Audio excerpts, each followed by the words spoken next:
Hey guys, welcome back to another video. Today I'm going to be doing some work on my John Deere number 5 sickle bar mower that's attached to my 1949 John Deere Model M. I hope you enjoy this video.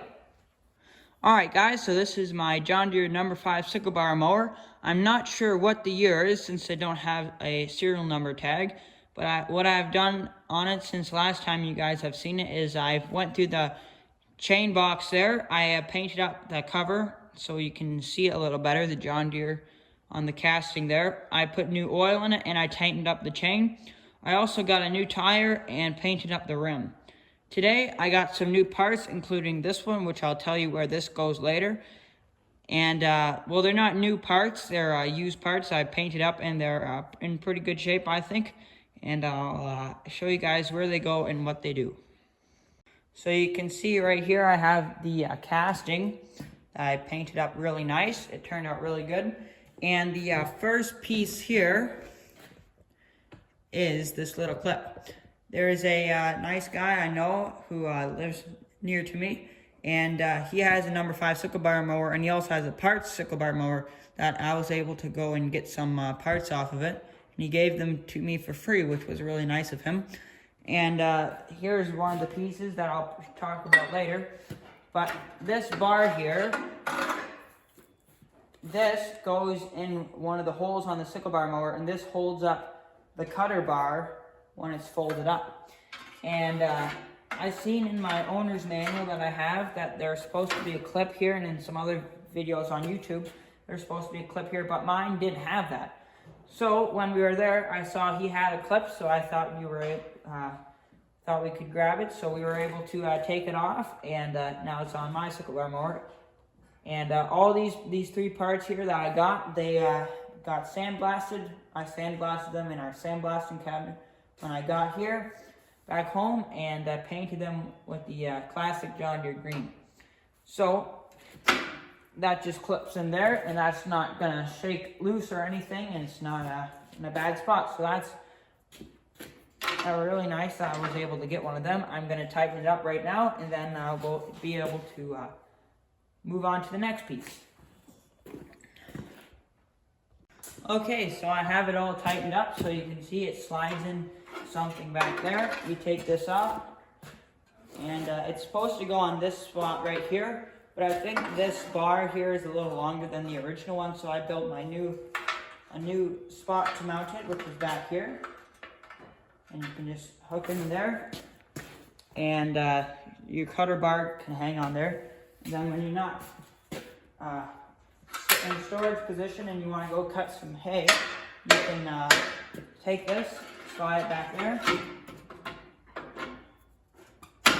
click it in there. That's not going to fall out, and that's really cool. I'm glad I was able to get that over. I also have this owner's manual. It's an original owner's manual, not to this sickle bar mower, I don't think, but it is a nice owner's manual that came with a number 5 sickle bar mower. And I found this at a tractor show for, I think it was $10. So it's in really good shape, and it's really cool. So it's also really helpful, especially if you have something like this, and you're not sure if it's 100% complete. You can just look at your owner's manual and see how it was when it was brand new. Okay, now we're going to move on to the next part. Okay, so we're going to install this piece here. And this is what it would have looked like from the factory. It would have came with one of them. I'm not sure what happened, whether that was broken or if they just replaced it, but this is the replacement they've made. The last owner, or the last people who worked with this thing, they made this with all the holes, and you had to slide this pin through. And I've been using this, and it's not very fun because after you fold it down, you have to somehow get this pin right here, that's this bolt here. You have to put it through this hole in one of these different holes, and you have to lift up the end of the cutter bar, and it's just not really fun. Whereas this, you'll just be able to fold down the cutter bar, and away you go. So I was also able to find this at my buddy's place, and yeah, we're going to go ahead and take this makeshift one off and put on the original. Okay, so I got this bolt put in, And that's just to adjust that, I think. So I'm gonna go see if I can get this pin in through this hole here.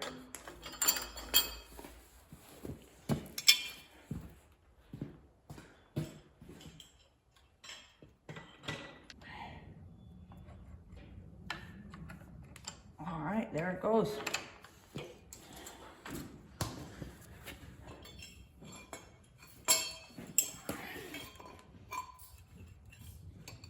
I guess we can just use this quick pin for now until we test it out, make sure it works good. And then we'll put a cotter pin in there. Okay, I'm going to remove the block here.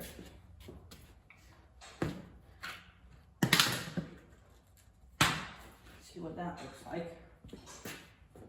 So we got the new piece installed there. And that's in the down position. I think, yeah.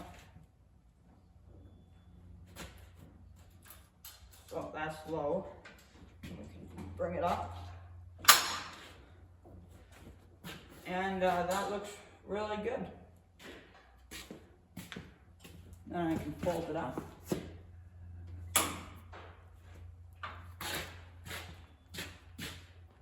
Yeah. I can set it back down.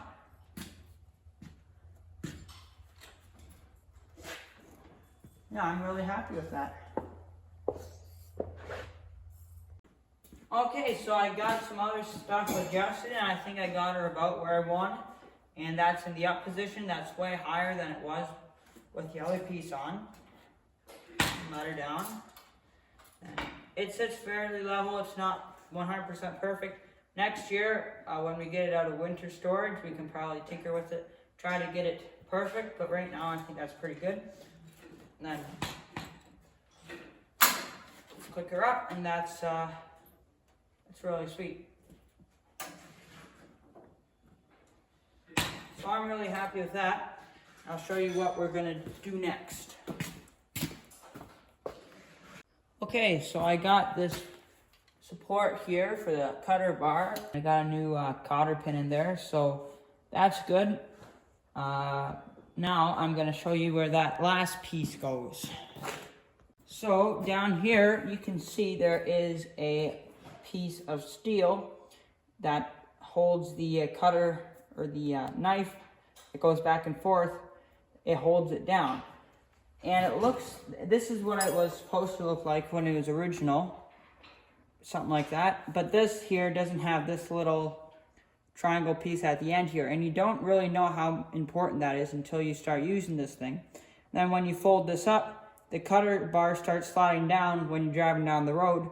And then it gets pretty close to touching the road because there's nothing to stop it from sliding back down when it's folded up. Now, I didn't notice that until a few days after I started using it, when we broke all the rust free and started lubing it up. And then the knife was going so easy that when you fold it up, it just dropped down to the ground. Now, what this triangle piece is if you see that little spot there, when that's on there, the triangle piece, this little thing here, on the cutter, or on the pitman bar, I do believe it's called. It hit this, and then it will stop the knife from sliding down and touching the ground. So we also found one of these on his part sickle bar mower, and I painted it up. It does look like there's a bit of a crack in the casting right there. I hope that's not a big deal. And yeah, I'm gonna take this one off and put the better one on.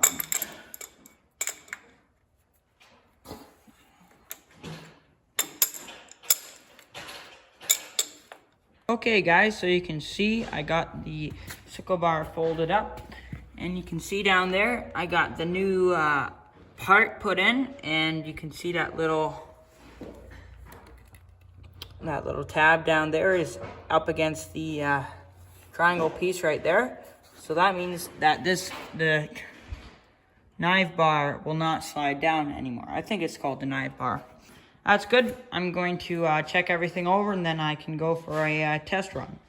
Okay, so you can see I got the new piece back in there, and I got everything oiled up, and that's working really good. And we got that piece in, and this piece in, and also the clip in. So I think we're done for right now. And I'm gonna go cut a little bit of grass with it just to test everything out a little more, and then I'm going to put it away for the winter.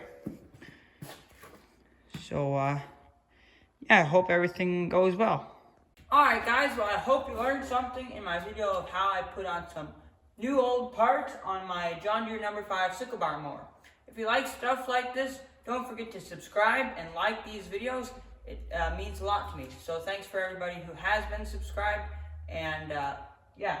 So yeah, I'm going to go do a test run with this, and then I'm going to put it away for the winter since days are getting a little colder and winter's approaching. So I'm just going to tuck this away for the winter. But before I do that, I'm going to go for a test run and test out some of the new parts. So thanks for watching, and I'll see you in the next video.